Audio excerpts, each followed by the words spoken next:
this webinar. A very warm welcome and very good afternoon. I welcome you all to the online webinar on rescuing humanity mission evacuation from Ukraine. As all of us are aware, Russian invasion in Ukraine is the biggest state-against-state attack since World War II. Millions of civilians are caught in the middle of an escalating war and humanitarian crisis, and casualties are rising. With 8 years of armed conflict in eastern Ukraine has already killed thousands of civilians and put millions in need of humanitarian assistance. Current war in Ukraine is having catastrophic consequences. More than 2 million people have fled Ukraine in response to Russian invasion, and millions fled towards the fastest growing refugee crisis in Europe. The COVID-19 pandemic is an added challenge for communities where violence and uncertainty is taking a heavy toll. A complexity operations has increased dramatically in recent decades with the rise in the number of international migrants, Several nations have therefore developed extensive expertise and capability to evacuate their citizens, and most importantly, they have established standard operating procedure for such contingency. According to data from Ukraine's Ministry of Education and Science, around 80,000 international students in Ukraine, with Indian making up about a quarter of the total foreign student.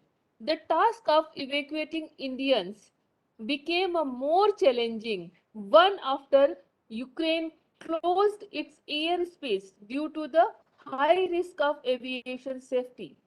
Amid Russia intensifying military operations, followed by Russia imposing restrictions on civilian air traffic over Ukraine. Today's webinar will aim to deliberate on the discussion how effective evacuation, which is the urgent, immediate egress or escape of people away from an area that contains an imminent threat in today's Ukraine scenario. Are we able to rescue humanity at this point of time? This is the question. So let's start our webinar.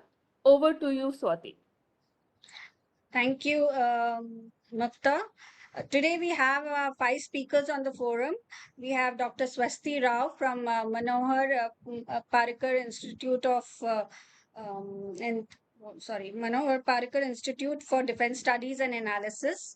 Uh, Major General M.K. Bindal, former director, executive director, NIDM, Major General R.C. Padi, former additional general, surveyor general of India. And we have two wonderful women students, Miss Jagrati Tripathi and Miss Hiteshi from, Indian Institute. What is the organization they Indira Gandhi Delhi Technical University for Women. Yes. So I would like to invite Dr. Swasti Rao as our first speaker on the forum. Before I hand over the podium to her, I would like to introduce her. Dr. Swasti Rao is an associate fellow at the Europe and Eurasia Center, Manohar Parikar Institute of Defense Studies and Analysis. She is a doctorate in advanced international politics from Tsukuba University, Japan, and she holds an adjunct position at the Tokai University, Japan, in the capacity of foreign collaborator for the Japan Society for Promotion of Science, funded research project on civil society and urban governance in Asia 2022-2025. Her current research project at the Institute of Defense Studies is on conflicts in Europe amidst shifting global power structures, geometries of deterrence, and Europe's Indo Pacific outreach as strategies for threat balancing. Her other work and research interests explore dimensions of the scrutinization debate in Europe, migrant crisis, Europe's outreach to Indo Pacific defense cooperation between India and major European players, multilateral cooperation for space situational awareness, and maritime domain awareness. She's also has public. She's also explores Europe-Japan relationships and its global implications. She has published with Routledge on intelligence sharing in the Indo-Pacific, and her forthcoming work with them is on climate change and space debris issues, with special focus on emerging space race. And she's also the editor of Either or, an academic journal dedicated to international and political affairs. So over to you, Dr. Swasti Rao. Thank you so much, ma'am, and thank you for a very generous introduction. I'm not sure how much of it I truly deserve, but yes, I really sort of try to do my best. Yeah, so with my compliments, to you for organizing this at a very, I would say, the right time, because we have seen how difficult Operation Ganga has been and how successfully it was conducted, and it really got us into thinking about how should India go about its evacuation plans and operations. Okay, and as I was doing research on this, by the way, let me also share with everybody here is that, here at NPIDSA as a center, we are really giving a lot of time and research on what lessons can India draw from the Ukrainian crisis, and also considering the fact that, we had such great relations with Russia. But even then, we couldn't really foresee as to the crisis would begin on the 24th of February, the special military operation, and it kind of caught us unawares. But thanks to our, I would say, very diplomatic and pragmatic foreign policy and all the hard work that went in, we were really able to do stellar work. So with this, let me now start, with my little presentation. I mean, I'm not really sharing any slides, but then, whatever thoughts that I want to share, because it's also an ongoing thing that we are looking at the center here. So for example, the latest that we have is that, the External Affairs Minister in Rajya Sabha, he laid a written statement which confirmed that, we have by now brought back about 22,500 Indian citizens and about 147, 150 foreign nationals, belonging to 18 other countries from Ukraine since February 2022. And if you remember that when it started, the first thing that that we did on February 24, when the special military operation was launched, was that, we had expanded the control room to be operational on a 24-hour basis, and we provided information like the government of India and assistance to Indian nationals. And in that capacity, I think, the Ministry of Defense also played a very important role, because we here at IDSA, we worked almost like very late until night, and we sort of put together a very detailed advisory of what the students should be doing and should not be doing when they are caught up in such a conflict. And it was received very well, and that kind of got us into thinking as to what really has been India's preparedness. So today, what we are going to be doing is that I'm going to be laying out why these evacuations are so complex. Of course, we all know they are complex, but then that kind of sets the tone for why these evacuations are so complex, and why are they so tough, why they need the kind of coordination that they need.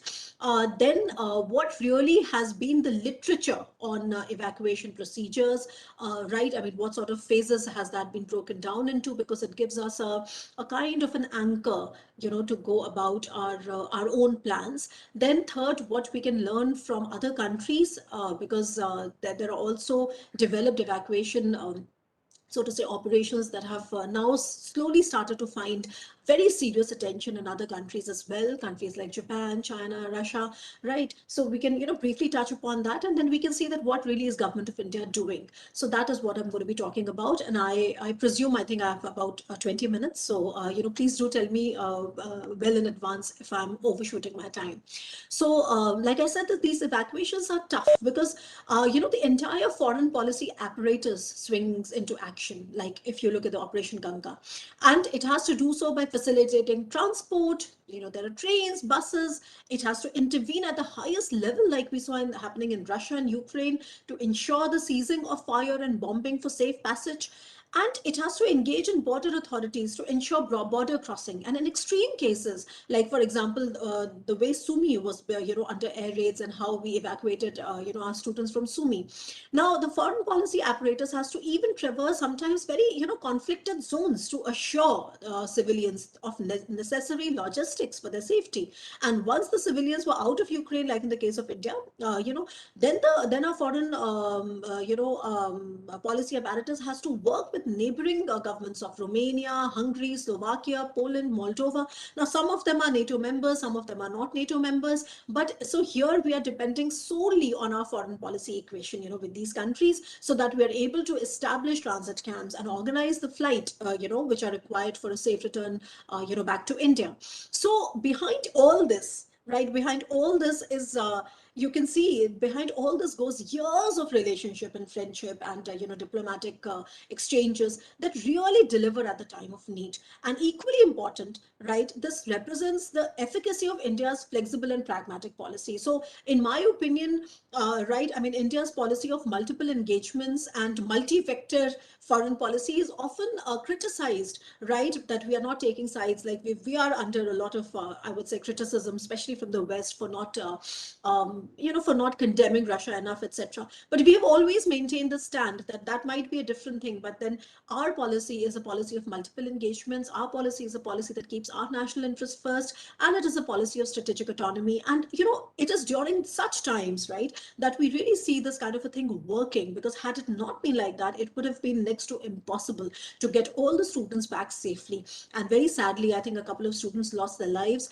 So, with due condolences, but largely, this has been quite a stellar thing. So, and not just that, also in recent past, we've seen successful operations of Devi Shakti from Afghanistan, in Kabul, which was again very stressful, but we did manage at very short notice. And similarly, in COVID-19 pandemic, we had the Vande Bharat mission, which brought back about millions of Indians, right? And it is in fact the largest recorded evacuation exercise in human history. So those are there. But as far as a similar situation like Ukraine is concerned, I've also put together a few examples from Yemen, because Yemen in 2015 was a similar situation. And in Yemen again, for about 4,500 Indians and about 1,000 foreigners had to be evacuated from Yemen in 2015.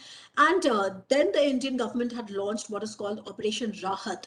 And if you get into the details of how Operation Rahat was done, you'd be like really surprised, because it was really done very, very well, in the sense that, again, since Yemen at that time was not accessible by air because there was a no-fly zone announced by Saudi Arabia, so India has had to choose Djibouti initially as a center. And I'm sure the armed forces veterans who are here would be able to throw better light on this than me. So maybe I'm looking forward to your comments also, sir. But then the way I looked at it was that because of this declaration of a no-fly zone, then we had to then center at Djibouti. And there and from there we had to carry out initial evacuation by sea. So then Indian government had also sent the Minister of State, the then Minister of State for Overseas Indian Affairs, General VK Singh, to oversee these operations. So, it was like it was, and not just that, the Indian Navy had redeployed their patrol vessel INS Sumitra, and from anti-piracy operations off the coast of Lakshadweep to the Yemeni port of Aden. Similarly, INS Mumbai and frigate INS Tarkash were also sent from Mumbai to provide protection and support to Indian ships. And you know why I'm mentioning this? Because when we were studying this entire thing, we were just trying to see as to why, naval evacuations were not possible in the case of Ukraine. And we kind of came to to the conclusion that the geographical location was such that here we could do it through Djibouti, but there we could not. And even there, it would have been very complicated, because here we already had, like I mentioned, right, we had certain vessels which were there, doing anti-piracy operations, etc. So, we actually looked at these channels too. So similarly, I mean, like I said, that I'm not really a Navy veteran. So, but all I'm saying is that it's a convergence of all these, things put together, where we could see, how successfully we did that in Yemen. So, like that. what comes to fore from all the above, and I'm willing to take questions on Yemen because I obviously there's much more detail than that. So what comes to fore from all the above is that the movement of people was only the tip of the iceberg. Behind it were a complex set of activities that included organizing, gathering, testing, housing, even feeding those who are waiting to be repatriated, right? So this is what makes a evacuation plan a real Herculean task, because the fluidity of the situation is so incredibly difficult for the authorities to draw up a blueprint of the evacuation, right? And right at the midst of all that perpetual volatility. So the situation is changing so fast. The other side, the warring parties are escalating, they are using different kinds of weapons. And then you are caught in the middle of, absolutely a very complicated Herculean, this responsibility of how do you evacuate. So not only does the government has to come up with pragmatic solutions to rescue its citizens, but they also have to manage the political crisis developing back home. And this we know very well in India, because here then the opposition parties and the kin of people who are stuck abroad, they start putting pressures, and naturally so, on the government to get the relatives to safety. And this is something which like I said, we know really well in India. So all of this put together makes it a really complex thing. Now, if I am allowed to talk about how has India's approach to evacuation plans developed, right? So let us first understand that India is not really a newcomer to conducting evacuation operations, right? I mentioned a few. There are many more examples. It has traditionally faced significant, challenges in deploying its diplomatic and military assets abroad to protect its diaspora, and that has really made India, refine and develop, our tools, okay, for the same. Now, the point is that, of course, I will end with that as to what really the Parliamentary Committee on it says. But let me just tell you a little bit about what really is why is the Indians diaspora, so important for India. Because you see, as India's diaspora continues to grow, the challenges that we will face in protecting, this diverse and geographically dispersed population will also grow. And to overcome these issues, the Indian government will have to institutionalize best practices. They will have to bolster, their diplomatic and military capabilities and improve their coordination.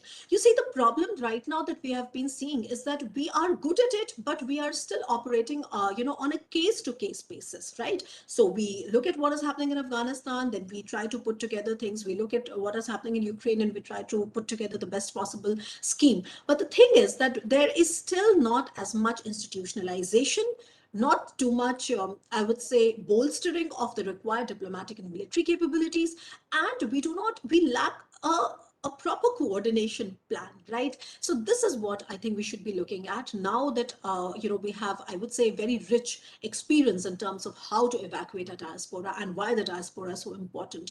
So, just as a figure, let me share with you that the annual average rate of growth of India's diaspora's population was about 4.5% or so in 2000, and by 2015, in 15 years, it had already sort of grown, like really about, very, very significantly. So, in the personal remittances also, around what they were in about in the 90s to what they are about now, they have already grown about 30 times. And these play a vital role in countries' economic growth. So, basically why we need to do this is because we need to sort of ensure that the people who are leaving India and going out, right, the Indian government and the Indian state machinery has its plans well chalked out in the case of crisis. Okay, so of course, because of all this, the Indian government now has much more incentives to track and protect its citizens. So, but achieving this goal, however, it will require increasing our capacity to document, to standardize, to coordinate, and improve. Like I said, that we have not been able to actually develop an SOP on that, right? And this is why we have gotten together today, because we want to discuss that. Because that is how we'll be able to improve on our current civil and military evacuation operations. Okay, so we've done a good job. Like I said, like I reiterate, we've done a good job on a case-to-case basis, but we now need to gather all that information that we have, gather all the experience and the skill that we have developed in these things, and then perhaps develop a more coherent strategy for the same. Like I said, that India has, when we talk about experience, of course, so India has conducted more than about 30 evacuation operations across Africa, Asia, Europe, right? The first ever time, we did something that large was about the civilian airlift we did in the Persian Gulf of 1990, right?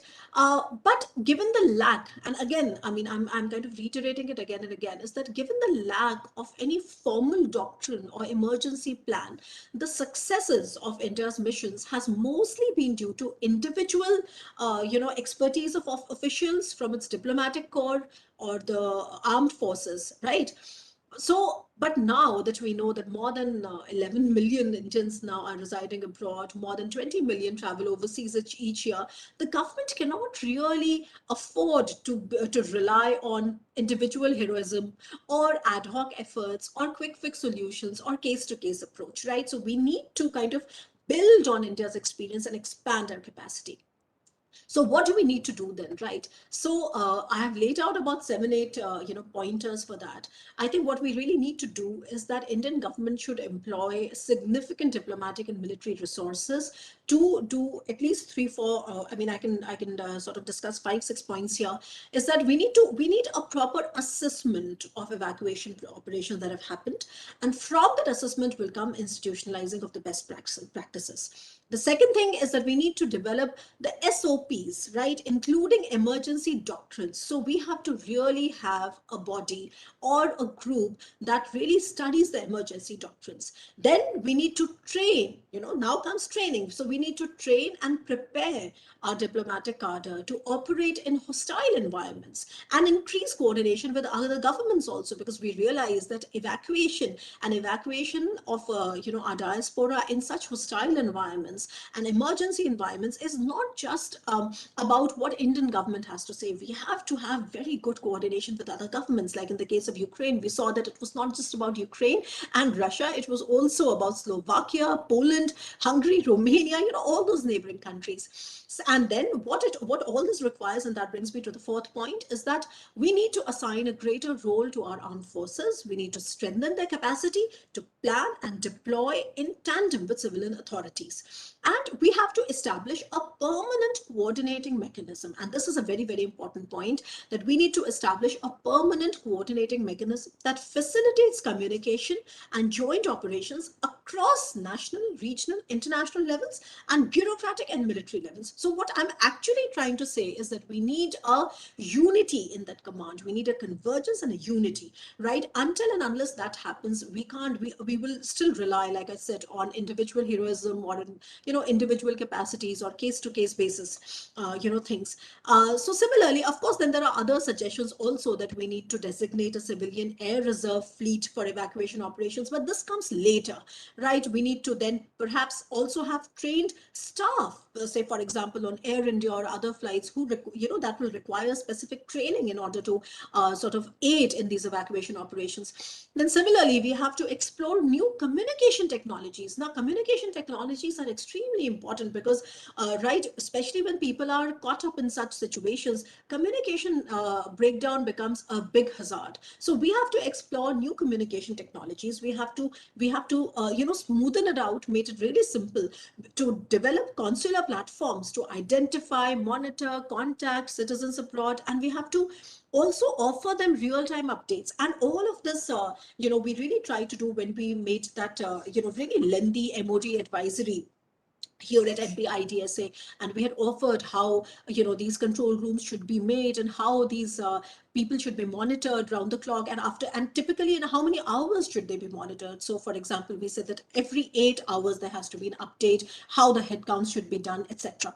Because these are real-time things when evacuation procedures are unfolded on ground. So like that. Now the thing is, like I said, that if you look at the literature, right now, whether you want to do it by diplomatic authorities or military authorities, generally the evacuation operations are typically divided into 4 stages. And Constantino Xavier has done very good work on it. And I'm basically drawing on, his work here. Is that, these 4 stages, and I'll kind of just simplify it here for you. The 4 stages are, the first is called assessment. Like I said, I've already mentioned about that. The second is to do with planning.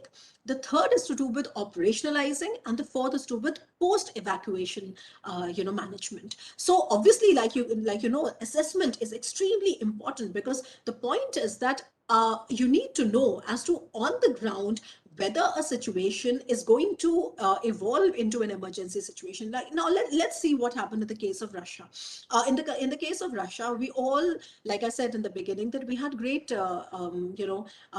relations with Russia, and we thought that they would perhaps not really do anything military. A military, so to say, aggression or military invasion would not be launched. There would not be any war, and this was a kind of a failure to actually assess the real situation on the ground, because obviously, we were all taken by surprise when 24th February in the morning, a special military operation was launched, right? So we need to have that, like really on the ground assessment. And this is something that I would say untrained people cannot do. So if there is tension brewing, we have to have these measures in hand. And what it requires is that it requires domestic coordination among various ministries and civilian and military agencies. We need inputs from the diplomatic missions in the affected country, and we need an expert analysis of how to collect intelligence and how to vet this intelligence, right? And ultimately, then we have to take a decision whether we have to organize a formal evacuation operation, or we let it, just be an individual choice, right? So this requires a coordination at a different level. And like I said, the second stage is about evacuation planning, right? Which, of course, we need to decide whether a civilian airlift is enough, or do we need a military led operation, like, for example, in the case of Yemen, and also in the case of Ukraine. And on the coordination front, the officials must clarify whether this will be an independent operation or a multinational force in coordination with other states as well. Like, even here in the case of India, we've seen that we have kind of evacuated some foreign nationals. Even in the case of Yemen, we saw that we had evacuated foreign nationals, and about 1,000 foreign nationals then, right? So those kind of things are important. Then, in like I said, the third phase, and obviously the second phase is the most complicated one, because this is where we need to operationalize, and this is where you need all the real action, really handy. You Uh, have to, Sorry, do I need to wrap up now? Dr. Swati, you need to wind up All now. right. Okay. Yeah. Yeah. So, I mean, I'm just saying that this is what, and now with all this, let me now come to, like just I mentioned, and I'll be wrapping up in 2 minutes. Now, like I said that, there are different countries who have done that. Like China has been, trying to study the evacuation operations very well. They did so in Libya in 2011. Similarly, Japan has, their self-defense forces who do that, and they have been preparing very systematically for evacuation procedure operations. Russia again does that. Now, the thing is that, and I will end with this, is that right now what we have now is that today is a Friday. So 2 days ago on Wednesday, a parliamentary standing committee on external affairs, presented a report, and in 2022-2023, and this was in view of the political crisis in Afghanistan and the ongoing conflict in Ukraine, when it said that we need a standard operating procedure for evacuation of Indian nationals stranded in exigencies. And they said that that kind of a SOP must be chalked out, and they must be made available to all Indian missions. Okay. So the committee suggested a few things: that India should set up resident missions. The committee said that, suggested that we should have a database of internationals abroad, and they should be updated, on an emergency, on a daily basis. The committee also stated that till now, all these things have been happening as a case to case basis and ad hoc basis, but now we need something much more concrete. So this report was tabled in the parliament on Wednesday. And so, like I said, planning and executing of evacuation operations is a work in progress in India right now, but we should see solid steps forward in this direction soon. And with this, I end my, talk. Thank you so much for your attention, and I look forward to comments and questions. Questions now or afterwards? No, as she has to move on for another workshop. So we'll take up any questions for her right now. Okay. Thank you. Thank you, Dr. Rao. I'm very happy. It was good presentation. And for last a decade and more, I'm a life member of the IDSA, and I'm very actively participating all the discussion taking place there. So you have very rightly touched upon the many aspects of the evacuation. So my observations and recommendations are like this. Right. That each evacuation, each situation is unique, Yeah. and India has been doing it. But in the absence of any policy, it is only a reactive measure. Right. And we feel very happy once we evacuate our people from that crisis-ridden situation back to India. Then we forget about everything because we are very happy about that. Now you see, look at the thing that the Indian diaspora has spread all across the world. Right from in Uganda, the situation was different. So people there, mostly they lost their whatever business they were doing or whatever earnings they were having at that point of time. In China, most of the evacuees were our Indian students. Even in Ukraine situation, most of the Indian nationals were the students. So each place poses a different type of challenges. Now, let us say, let me give an hypothetical scenario. Let us say tomorrow something happens in USA. What happens? We have got different type of people. We have got people on visa. We have got people who are of Indian origin, and then the population is quite large. So evacuation will not be possible for such a large number of population. Here the population was hardly 20,000, somewhere 30,000, 40,000. But when it crosses millions, so evacuation is really not the answer. Now then we have to see which are the United Nations organization which can also assist the Indian effort. Like in the case of Ukraine, the Ukrainians are taken as refugees by the European Union countries, and they are given some special treatment there because they are all Europeans. But as far as India is concerned, we don't expect such type of a treatment in any other country.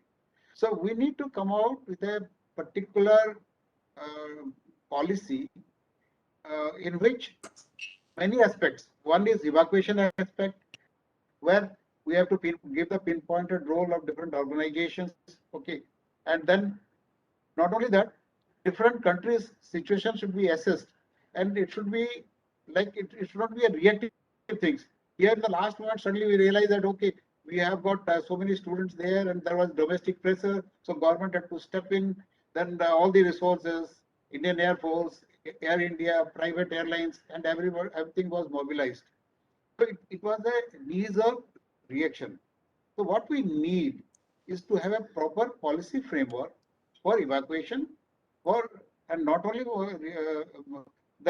not only rehabilitation, how to develop a resilience society or resilience diaspora, Indian diaspora who are living abroad, they should be sensitized. Okay, if you have gone to say Middle East, something happens there in the Middle East. So some case scenario should be thought of, and they should be sensitized. Okay, tomorrow something like this happens, so what all we should do.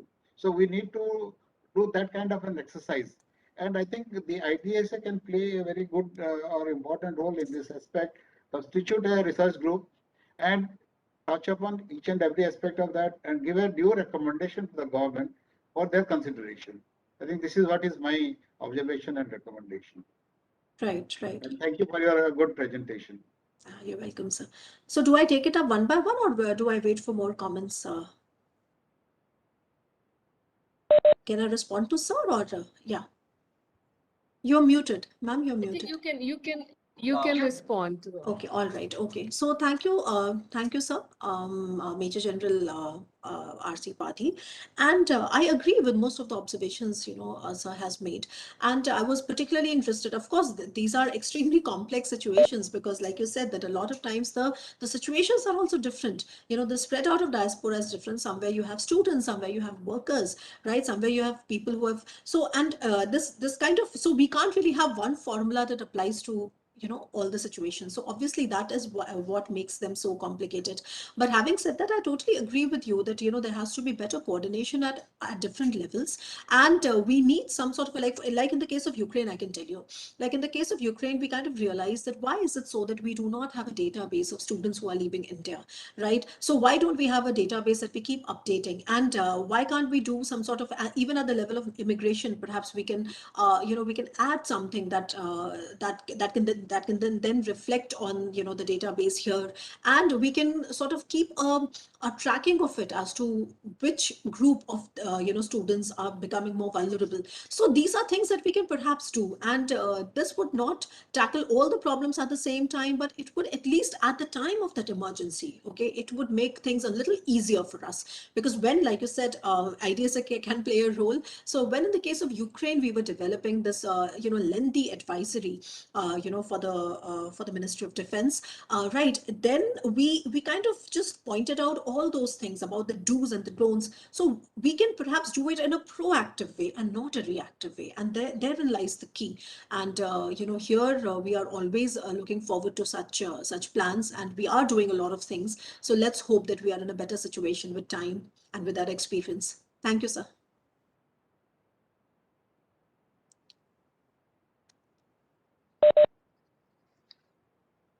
Thank you so much, Swasti. I think with that, we have to move forward. Swati?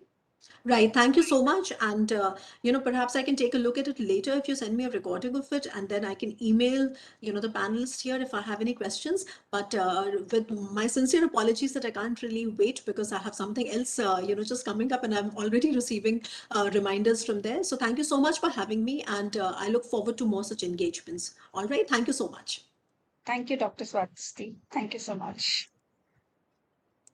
So now we move on to, sorry. Now we move on to our next speaker on the panel. Um, we have Major General MK Bindal. Major General Bindal is a former executive director for National Institute of Disaster Management. He has held all echelons of command within an air defense regiment, commanded air defense regiment and brigade in the Kashmir region against counter-insurgency operations. He was General Officer Commanding of sensitive sub-area in the Northeast. He has served as the Provost Marshal in the UN mission in Mozambique. He has been the director for United Nations Peacekeeping Force at New Delhi. He was also the secretary of the International Association of Peacekeeping Training Centers. So I now hand over the podium to Major General Bindals. Sir, over to you, sir. Thank you, Dr. Swati. First of all, thank you so much, Dr. Mukta and Dr. Swati and DRRF for organizing an event on such an important topic at an apt time where we need to introspect and we need to study that to find out what have been done or was it done or not.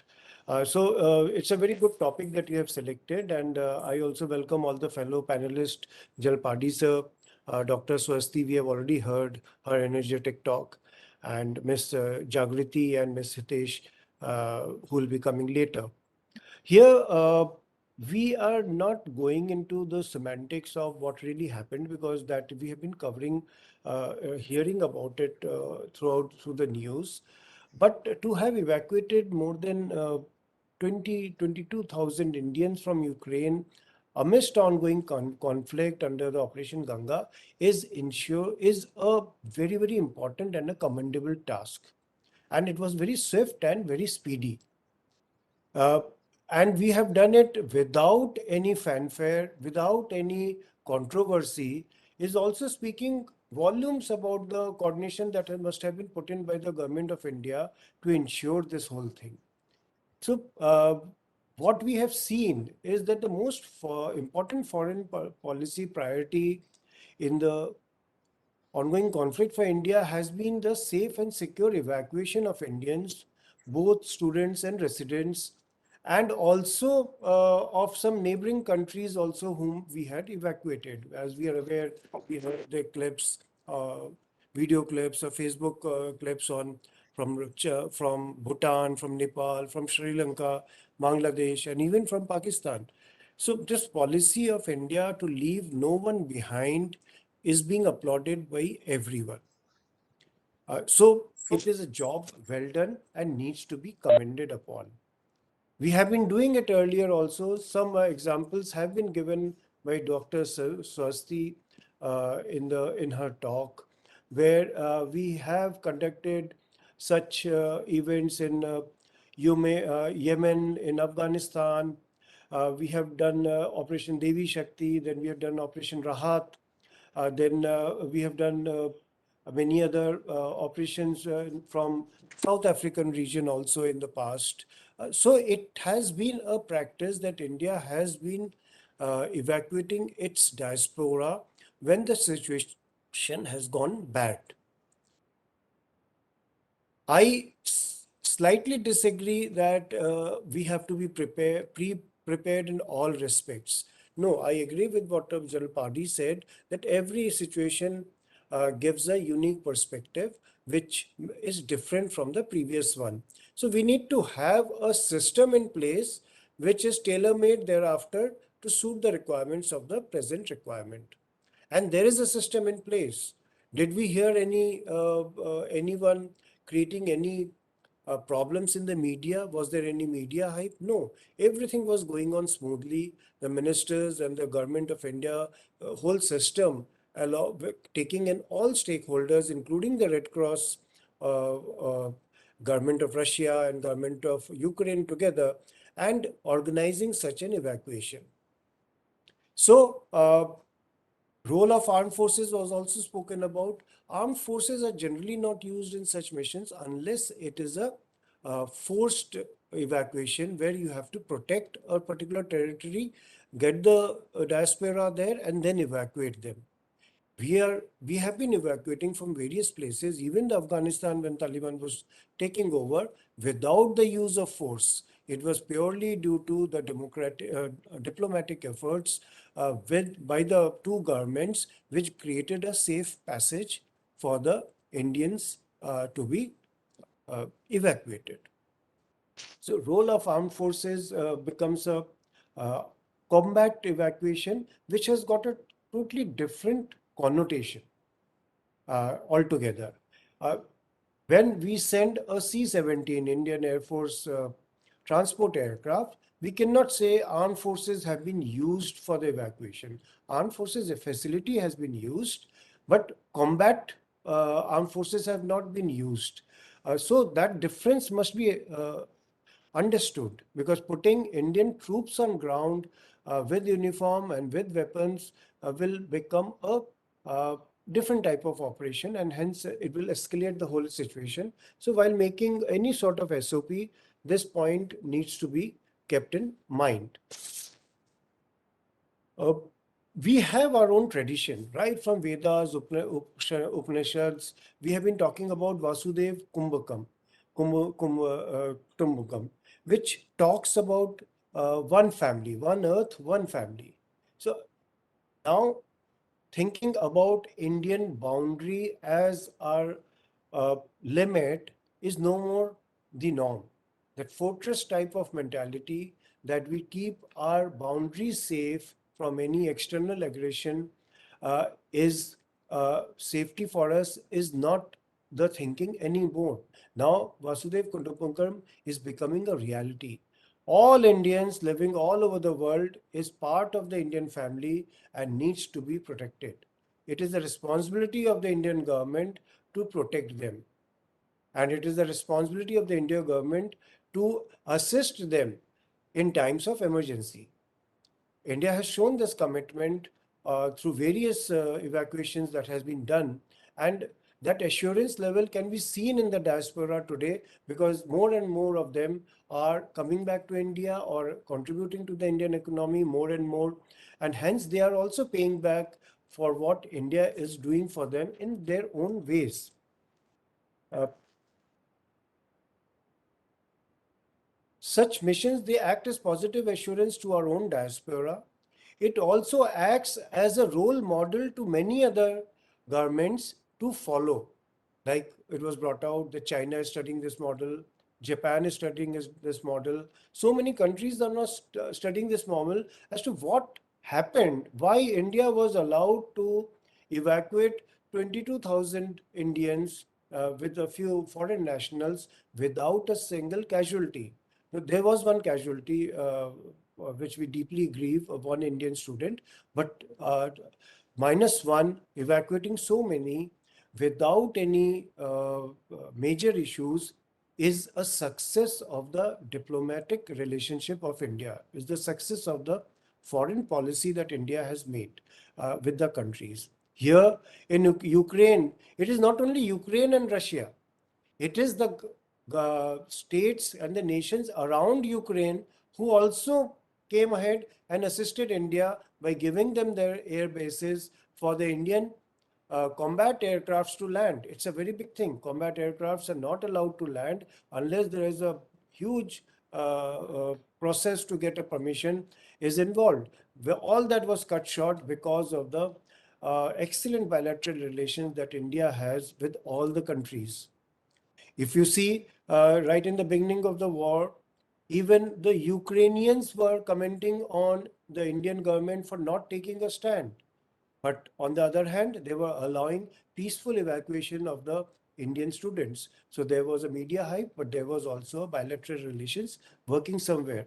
Hats off to all the ministers who went and established their camp in all the countries surrounding Ukraine and helped in the evacuation. So there is a process in play. The same thing was done in Afghanistan. The same thing was done in Yemen. And similar things have been happening now. The scale varies. And the scale this time was much more. Yemen was just about 4,500. Now it is much more. It was 22,000. And so scale varies. So there is a system in place, I again bring out. It only needs to be put in a doctrine per se, and then a doctrine has to be very, very generalized. And escalation matrix should be there within that doctrine, which should talk about how much is to be used at what level. Use of military should be the last resort. The leadership and commitment of the Indian government has been fully shown to the world, and the good governance issues of the government of India, for which Prime Minister Modi ji needs to be commended, has also been showcased in this particular incident. So rescuing humanity in its correct sense was showcased by the Indian government during Ukraine crisis. Our relationship with Russia was on very good terms. Our relationship with Ukraine was also on very good terms, even though Ukraine had not voted for India in one of the meetings in UN. But still, our relationship was in good terms. Use of technology, which Dr. Sasti was talking about, has been already put into good use. Because every time you apply for a visa or a visa is granted to you as a walk-in visa, it is entered into the system. So that segregated data is already available. We require a dashboard to bring it all together. And we also require that the respective embassies or consulates in various countries keep carry out an audit every now and then to ensure that the data is correct and there is no changes. So that segregated data is what will help us in this whole evacuation plan. Did we hear of any media hype? Did we hear of parents organizing protest outside Indian government offices or anywhere? No, because of the transparency, because of the digital technology being used, everyone was aware as to what is going to happen, what is happening, and what has happened. And everyone was more or less assured when the chance of their near and dear one will come for evacuation. All the stakeholders came together, all the private airlines came together, and everyone helped in this evacuation. So that is the power of the planning that is already existing. Leave no one behind is the main mantra of India, which has already been instituted in the Disaster Management Act of 2005 also. And leaving no one behind has been amply exhibited both in Ukraine crisis and on all other disasters that India faces. The Ukraine can be termed as a disaster also. Like when a cyclone comes, now Orissa evacuates 5 million people and then safely without a single casualty, and then they're again resettled back, they're sent back. So we have that type of capacity. And hence, there is no need to worry on that account what will happen. Yes, the point is many a times, many Indians don't want to get evacuated. Same thing happened in Ukraine also. Good about 2000 plus Indians staying in Ukraine decided to stay back. But that is their choice. And that no one can help them. That is the freedom of choice which they exercised. But anyone who wanted to get evacuated was evacuated. India believes in bilateral relationship. India's foreign policy has been always a bilateral relationship. That is why you'll see India does not join any peacekeeping support operations being led by one country, whether it was Afghanistan, whether it was Iraq 1, Iraq 2, whether it was Vietnam.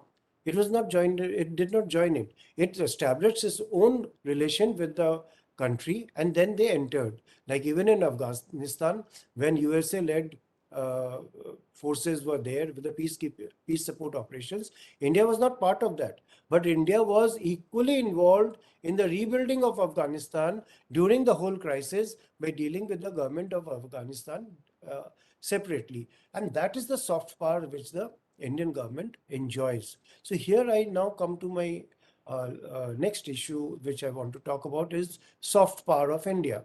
Soft power of India traditionally has been showcased in all spheres. You go to UN peacekeeping operations, you find that the Indian contingent enjoy the support of the locals. They may be against any other country, but when the Indian contingent arrives, the relationship that they established with the locals around their in the area of interest or area of influence is seen to be believed.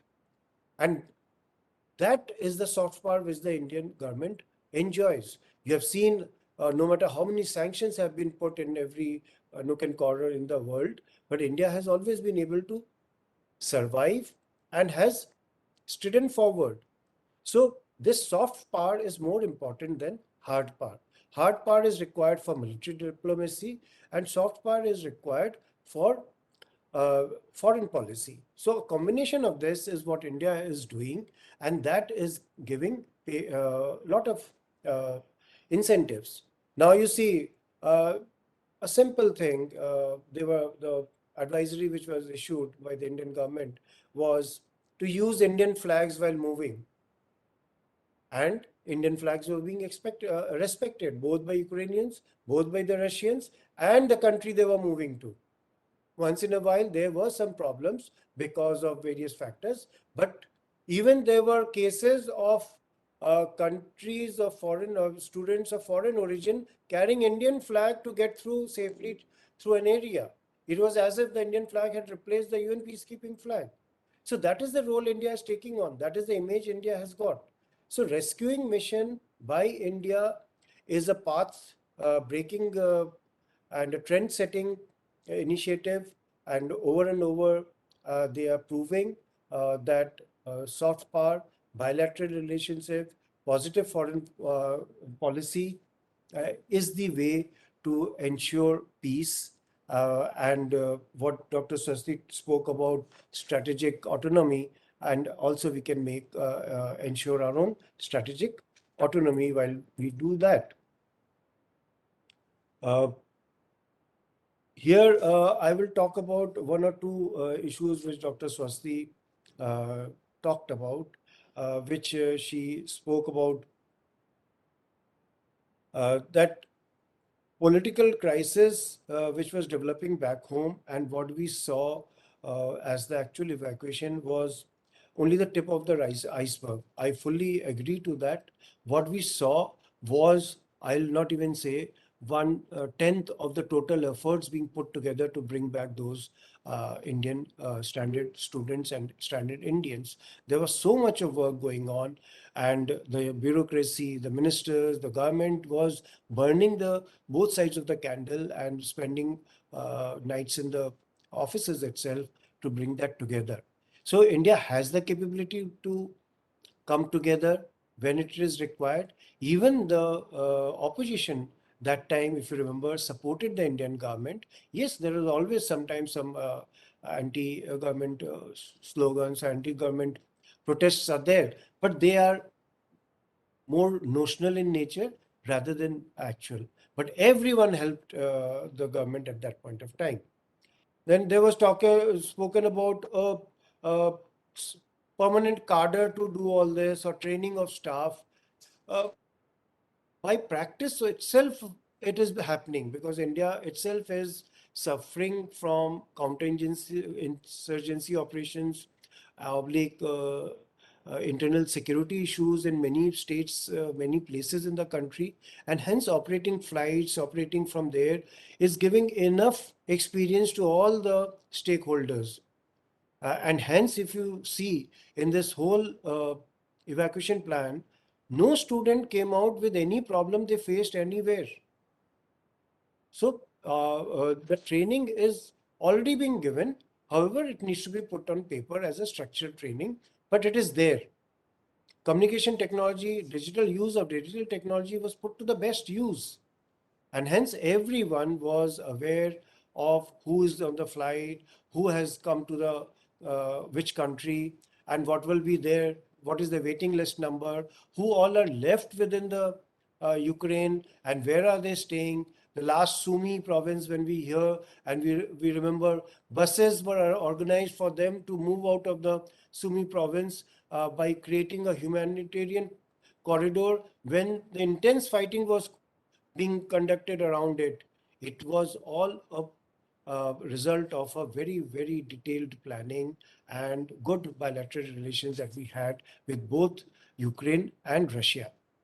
Yes, we had also planned for evacuation through the Russian route, but the fighting on the eastern Ukraine front was quite intensive, and hence it was not possible to evacuate through that route, and hence that route was not exploited. Sir, you have to wind up. Okay, so I'm thankful that this particular topic has been spoken about in this forum, and I've been given this as a responsibility to speak on this topic, and I'll be here till the end. So anyone has any questions or anything to add can do so now also, or at the end also. So thank you so much, Dr. Swati and Dr. Mukta. Over to you. Yeah. Thank you, sir, for such a very nicely and correctly putting the statistics in front of us. And you have discussed about how 22,000 nations without any casualty is a success of the foreign policy which India made. Importance of relations with other nations, how both have cooperated to Indian nationals to evacuate it. You also discuss about the good governance, digital technology, transparency, and assurance to citizen that everyone will evacuate safely. It's really very important.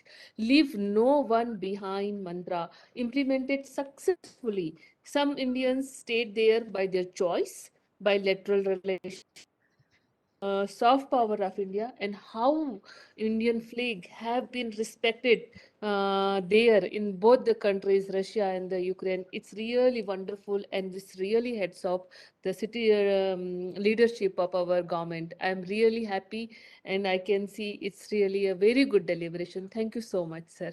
Now over to Swati. Thank you, Mukta. Now we have a next presenter, Major General R.C. Padi. I'll just like to introduce him before I hand over the podium to him. Major General Padi did BTech from NIT Rourkela and MBA in disaster management. He has 38 plus years of experience in land survey, mapping, GIS, remote sensing in Survey of India, Department of Science and Technology, Indian Army, academia, and corporate sector. Presently, he is working as emeritus professor at Centurion University, And during his tenure at the Indian Army, he served at Indian Institute of Survey and Mapping, Hyderabad, Survey of India, Department of Science and Technology, as a additional Survey General of India. And he had many important projects on his account, like National Urban Information System database on 1:2K and 1:10K in GIS format for Ministry of Urban Development and NRSC Bhuvan. He also served as the Deputy Director, General Military Survey, Army Headquarters, Ministry of Defense, New Delhi, as a leader who, with several classified mapping, GIS, GeoIn projects, etc. Some important activities were trans-border mapping using remote sensing technologies, and as a joint project at the joint mission of Army with DRDO Asteroid Project as a multi-purpose GIS-based system, decision-based system, and BMS system. And he was also working with training and research of geospatial technology for the defense forces. And he was also involved with the cantonment survey and mapping using LIS, and he has also been involved in the development of GIS-based mission computer systems for the Indian Army, which was inducted by the Military Surveillance and Weapon Systems with the experts from Israel, Russia, Germany, and USA. And he led several government of India delegations to the various international countries on his professional assignments. Now, over to you, sir. So you are on mute. Unmute yourself, sir. And I saw him most of the time in CNN and India TV also. So I thought he is the good speaker on this topic. So please welcome, sir. Thank you, Swati. Thank you, Mukta. In fact, I'm floored with your such generous introduction to the participants.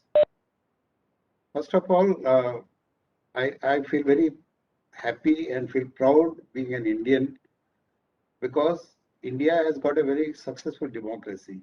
And democracy means for the people, of the people, and by the people. So government of India has been, and in the present circumstances, really worked for the people and successfully launched Operation Ganga during 26th February to 11th of March, those 15 days, and evacuated more than 20,000 people. 22,500 was officially reported. I believe our 18,000 were students, and the rest are the other Indian nationals. That includes some foreign nationals as well. And it was a very successful mission in which, as a a good democracy, we saw uh, eminent ministers like Mr. Sindhia, General V.K. Singh, Mr. Puri, and Mr. Kiran Rijiju. They all led from the front. And as far as the national resources are concerned, Indian Air Force resources were used, Air India resources were used, the aircraft from the SpiceJet, Indigo, which forms from the private sector, they also pitched in. They also joined in the national effort in evacuating our Indians from the crisis-ridden Ukraine. So, in nutshell, everybody in India led, did this bit to help these people to come out from Ukraine and join their family. It was a great effort, and as an Indian, I feel very proud of it. And you feel assured that as an Indian, wherever you go, so in case of some problem, the government of India will be there, the Indians will be there to help you out. And even in Ukraine, there is a fund called there is some fund for the people who are living abroad, and in case they face some difficulties, so that money is spent, and some money was spent also on this particular mission. So Operation Ganga was a great success, no doubt, and the success was possible not only by our own government efforts. Also, the helping hand and the run by the foreign countries like Poland, Slovakia, Hungary, Romania, and Moldova. These five countries, because they are the neighboring countries of the Ukraine towards the western border. And then the your friendly countries like Russia and Ukraine, they also did their bit. Our Prime Minister spoke to President Putin and President of Ukraine to help Indians to for evacuation. Now let us see how our people were distributed within the Ukraine. Most of the students, they were there in the capital city of Kiev, but a large number of students were also there in the eastern cities like Sumy, Kharkiv, Odessa, Zaporizhia, Mariupol, because they were spread all across Ukraine. And the Russian attacks were mostly from the eastern side, northern side, and the southern side. And the worst cities were Sumy and Kharkiv, where we had quite a significant number of Indian students. They were trapped in the crossfire of Ukraine and Russian forces. Now, we all know that although the problems were there, but nobody expected that there will be a certain military action on Ukraine by the Russians. So before, when the government of India had issued advisory, only very few students they left Ukraine, because that time the cost of travel from Ukraine to India was also very prohibitive. So it was not affordable by most of the students, because students they generally have got very limited resources. And secondly, they were also worried about completion of their courses. They thought that because they were not, they're youngsters, they didn't know the how dirty the war could be, or how dangerous the war could be. So they thought that maybe it will be a very small scale operation, and they can continue to stay there and they can finish their education. So which is quite understandable. So, and nobody expected the war will be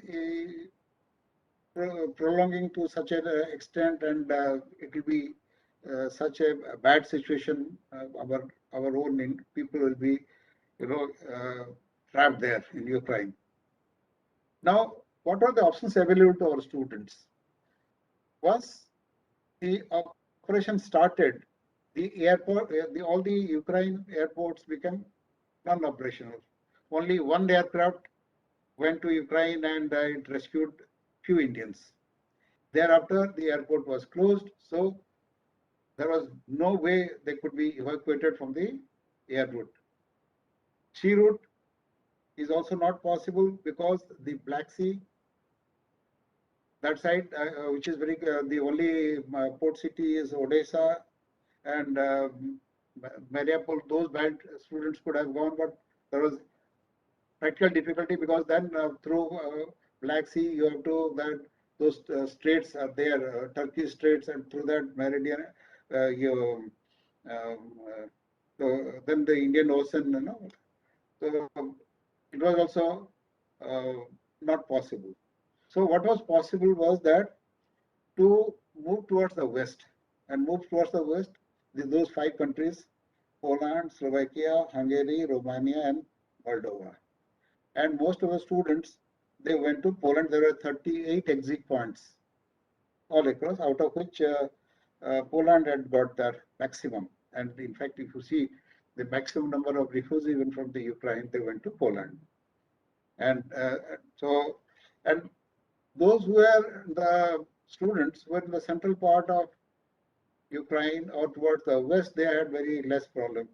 But the students were studying in Kharkiv or Sumy, they had the most difficult time, because they're much closer to the eastern border, which is closer to the Russia, around 40-50 kilometers.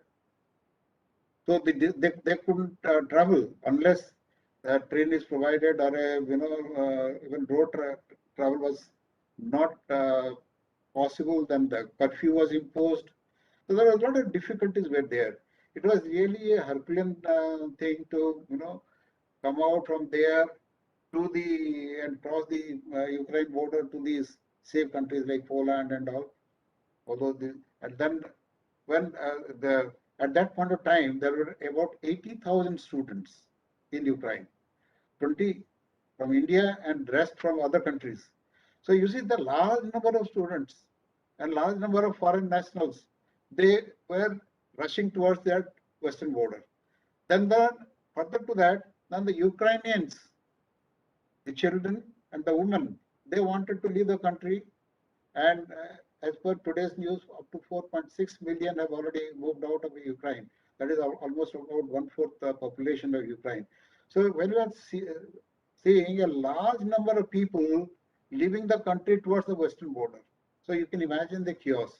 So I can imagine the difficult situation our Indian students must have faced to cross the Ukraine border to the other countries. Once they crossed that other countries, then government of India was there with their aircrafts, with the ministers, and then the foreign countries were also helpful, and they were extending the helping hand to evacuate our own people. So the scenario was pretty bad for the Indian students or the Indian nationals there, and it was the month of February, March, very cold. There was snowfall was there, and then you never know which road is safe. And then in a conflict situations like the scenario like there, where missile attacks were taking place, a lot of artillery were taking place, so they were not knowing which could be the safe route for them. Thank God that without any casualty, as General Bedal also mentioned, only one casualty was there. All our Indians have been evacuated safely. It was we must thank God and thank Government of India and thank the people of India for standing with the government, standing with our own people who were trapped in the Ukraine conflict. So that was, in nutshell, the scenario was there, and it took almost 15 days to evacuate all those people. But you see, in every situation, there is always a lesson to be learned. And when there is a threat, there is, and opportunities are also, one can see the opportunities. Now here, this successful evacuation of Indian students or Indian nationals, it has given opportunity to India for as far as the world is concerned, because the world has observed that Indians are very efficient in evacuating their own people, and how Indian machinery worked so efficiently and successfully they evacuated. And at the same time, being a good democracy, we played our time-tested role of neutrality in this particular conflict between Russia and the Ukraine. When I say Ukraine, Ukraine is also backed by the European Union or NATO countries and America. So Ukraine came in between the NATO, USA, and Russia. So it was in between them. So, and since we had good relationship with Russia, Russia also helped us. Since we had good relationship with the NATO and US, they were also sympathetic for the Indian evacuation process. Ukraine, they were also, we had a good relationship with them. So we are not enemy or adversary to any of these countries in this particular scenario. So that also helped us in this successful evacuation. But I would like to go much beyond that, this particular small issue of evacuation. Now, because one aspect is the evacuation, you see, there are the Ukraine has a population of about 46 million, 4.6 crore, which is almost as big as a state of, one of the major states of India like Odisha and all. They also have got similar population, and the area is also quite large. And almost one-fourth of them have, mostly the women and children, they have become refugee to these neighboring countries. And then within the country, those other, they are mostly men, they are men population below 60 years. They are still there in the Ukraine fighting with the Russians, and they become refugee in their own country because so much of damage has taken place, and it will take so many years for their rebuild and rehabilitation. Now here also we learn some lessons. Now you see the European Union, suddenly there is an Europeanness. They are, when the refugee crisis has taken place, all these countries, they have waived a lot of rules and regulations, and they are helping the Ukraine refugees. So there is not much of difficulties as far as their, once they reach the cross the border, all these countries, they have given them shelter, they are giving them food, they are giving them cloth. Even today, America also has said they will be able to take about 1 lakh refugees in America. Poland has already got about 2 lakh refugees. So all these countries, and in fact, I was going through all those 27 European unions. Every country has given shelter to these, Ukraine refugees. But tomorrow, if such a situation happens with India, or some scenario happens in anywhere in the world, we may not get this kind of a support. So we need to help our own people wherever they are. Here, suddenly, they are united with the European blood, including many Ukrainians. They are Jews. So Israelis are also sympathetic to them, and many of them have already moved to Israel, and they have offered citizenship there because, as per the Israeli law, anybody who is a Jew can settle down in Israel. Now look at an Indian context. So we have to be strong internally.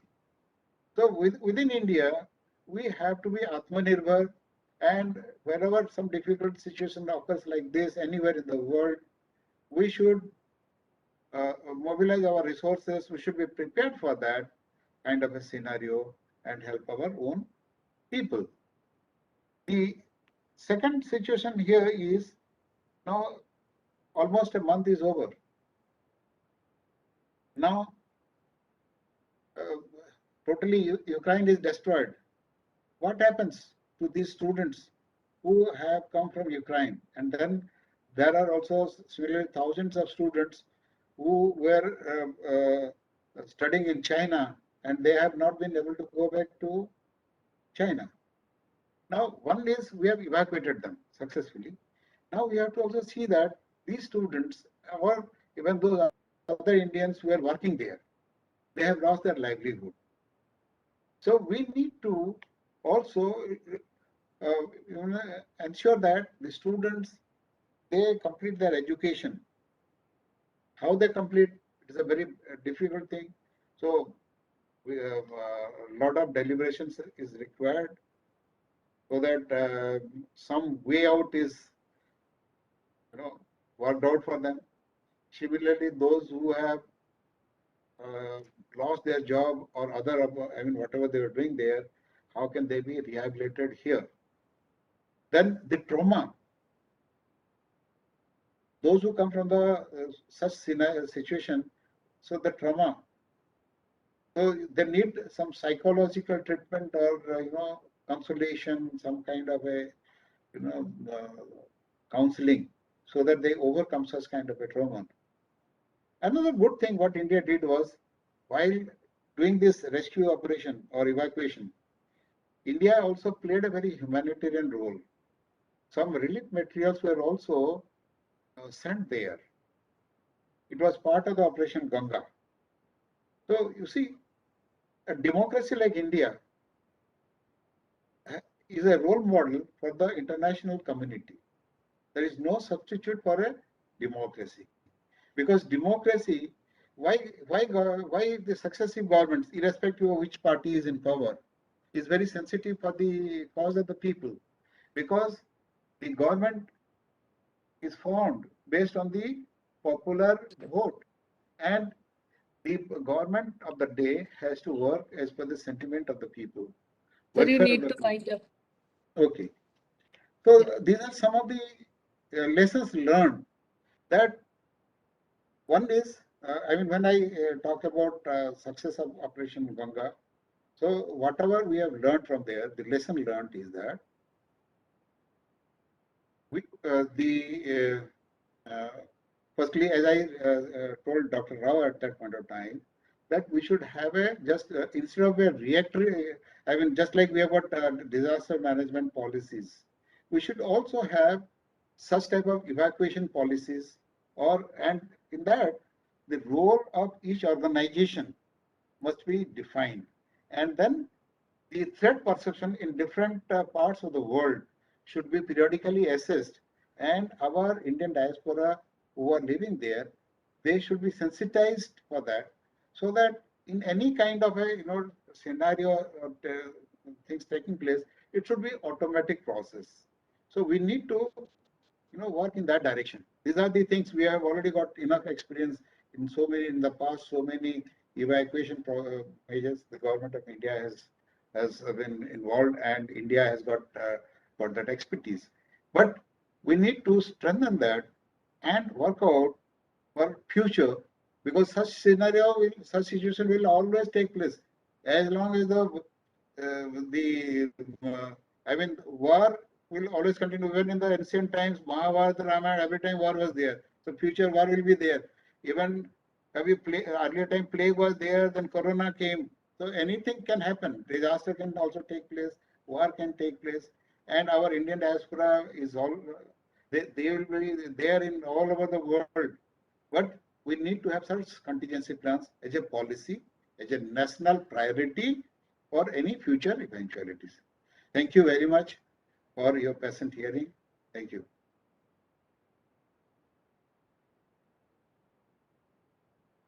Thank you so much, sir, for wonderful deliberation. So just I would like to summarize in few lines that Major General Padi he has discussed the scenario of the Ukraine, how students have been evacuated from different part of Ukraine, what difficulty they have been faced, and especially they have to move towards the Poland, Hungary, Slovakia, Romania. They have to travel 40 to 50 kilometers, and not only the Indian nation, but apart, along with them, so many different nations, they all are moving towards the west side. And we can imagine how much chaos they may have been faced in that space, and nobody knows which one was the safest route. Now we again stress, which is really a good point, that we have to see this crisis as an opportunity. He also discussed how other country accepted and appreciated good governance of India, how good relations with both the country helped us to evacuate our nations from these both the countries, and which also stressed that the good relation really played a very important role. He discussed about the student who came back again, their issues and their challenges, and we need to stress on those things, how to handle post evacuation situations. And he also says that we have to really stress on the good national policy about these things. Thank you so much, sir. Very good and the nice deliberation. And now we will move forward, and let's hear the what are the views of the students. They are really a cream of our India. They are from these two students. They are from the Indira Gandhi Delhi Technical University of Women, and of course we know that the student they are admitted in such a place. They are really apart from the others. So let's welcome these two students and listen their views. Over to Swati. Yeah, thank you, Mukta. Now we have two young minds, the youth of the nation, who will be sharing their views on the subject one by one. So I invite Jagrati Tripathi, a BTech student from Indira Gandhi Delhi Technical University for Women, and Miss Hiteshi. She is also a BTech student from Indira Gandhi Delhi Technical University for Women. So over to you, both I of you. think Hiteshi, yeah, Yeah, Hiteshi will Miss speak Jagrati is first. also here. So can I request them to open their videos? That would be really nice, so that we can see them.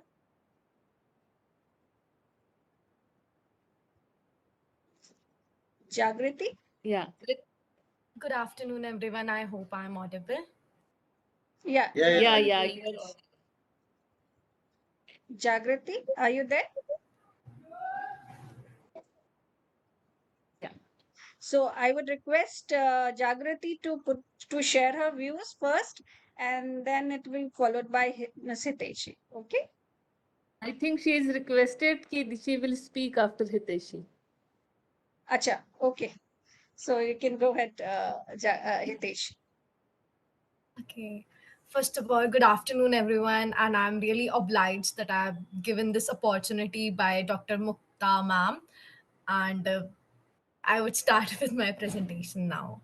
So, I'll start with saying that gaining the courage to leave home was the seed that we plant, and we reap a bountiful harvest overflowing with dignity and pride, a concept lost on us, but for the lessons we learned at home. The best medical schools in India are world class, said David Gordon, president of the World Federation for Medical Education. In 2016, out of 57,000 medical seats in India, 28,000 seats were in the public sector, whereas 29,000 seats were in the private sector. The average MBBS fee for government medical colleges in India ranges from INR 20,000 to INR 7.5 lakhs. In contrast, the MBBS fee for private colleges can range from INR 20 lakh to more than INR 1 crore. So, why am I telling this? Is because, according to the Ministry of Education and Science of Ukraine's website, over 20,000 Indian nationals in Ukraine, with around 18,000 students. They are the largest group of international students in Ukraine, accounting for roughly 24% of the country's 76,000 international students. Some of Ukraine's state-run universities are well known for providing high-quality education, and Indian parents prefer to send their children to these institutions rather than pay a hefty fee to enroll in India's lesser-known private medical colleges. The universities in Ukraine are less expensive. MBBS costs in Ukraine range from rupees 2.65 lakhs to rupees 3.8 lakhs, which is affordable for Indian students. So, everything was going well for the Indian students studying in Ukraine until November 10th, 2021. It was the first day when US security intelligence uh, reported that a major amount of Russian troops are deploying near the Ukrainian borders. Um, Counting to some past facts were on December 7, 2021, US President Joe Biden warned the president of Russia, Vladimir Putin, of strong economic and other measures if Russia attacks Ukraine. On December 17, 2021, Putin proposed limits on NATO's activities in Eastern Europe, such as prohibition on Ukraine ever joining NATO, which got rejected. On January 17, 2022, Russian troops began arriving in Russia, ally Belarus for military exercises. And on January 19, 2022, the US gave Ukraine 200 million US dollars in security aid. On January 25, 2022, Russian exercises involving 6,000 troops and 60 jets took place in Russia near Ukraine and Crimea. And on February 10, 2022, Russia and Belarus began 10 days of military maneuvers. So, the first Indian advisory came on February 15, 2022, by the Embassy of India in Kiev for Indian nationals in Ukraine, given the uncertainties of the current situation in Ukraine, particularly to students whose stay were not essential to consider leaving Ukraine temporarily and avoid all non-essential travel to and within Ukraine, and also to keep the embassy informed about the status of their presence in Ukraine. 4,000 people came before the war broke out. More could have come. Neither students took advisory seriously, nor did the universities permit them to leave Ukraine, said Union Minister Piyush Goyal. On February 16, some facts were answered by the Embassy of India in Kiev. 5 days later, another advisory was issued with same measures that Indian nationals should stay where they are and should not travel unnecessarily. Until now, the situation is not clear to anyone around the world. Bombings have not started at such a vast scale. But the students returning to India said that the airfares have like increased 3 times to the normal airfare. On February 21, Russian President Vladimir Putin announced that Russia recognizes the independence of two pro-Russian breakaway regions in eastern Ukraine. और यहाँ से जो स्थिति थी वो बिगड़ने लगी. And shortly before 6 Moscow time, UTC plus 3 on February 24, Putin announced that he had decided to launch a special military operation in eastern Ukraine. Putin also stated that Russia sought the demilitarization and denazification of Ukraine. And within minutes of Putin's announcement, explosions were reported in Kyiv, Kharkiv, Odessa, and the Donbass. Now, the Indian students stuck in Ukraine were scared, and it is evident to panic in such a situation. Um, Following advisories asked Indian nationals to travel to the western borders, which are much safer than the eastern part of Ukraine. So I'll put my presentation to this. I have listed some difficulties that were faced by Indian students that were studying there or residing there, and the Indian nationals who were residing there. Number one was the unclarity of situation. The situation was not clear when the first advisories were issued. The second was strictness and absurd rules and regulations of Ukrainian universities. Students, the exams were not postponed, even though the situation was escalating, and they were asked to not leave the country. And if they leave the country, they were asked if they do not return in 15 days, their admission will got cancelled, and that is why the students were scared to return back to India. Third was the shortage of resources, necessities, and unavailability of cash. The ATMs were closed after the bombing started. Students don't have enough cash with them to travel through cabs or trains. And once India made the instance clear that they will not condemn Russia, but they will support the humanitarian ground of Ukraine. Discrimination were faced by Indian students that were staying in Ukraine. Brutal conditions faced at border crossings, especially near Poland. The other situations that were, as Sir said earlier, that the mental health got affected because staying in such a situation comes with a lot of trauma. When you are living in a bunker and you just hear a sound at 5 a.m. in the morning of a bombing near your building, it is like it affects your mental health at a huge level. Continuous bombings were going on, and uncertainties regarding the career of students, because now as they have came back through the huge success of Operation Ganga, there is uncertainty regarding how they continue their studies until the situation de-escalates. And the hike in prices of airfare, as I mentioned earlier, was also a problem that was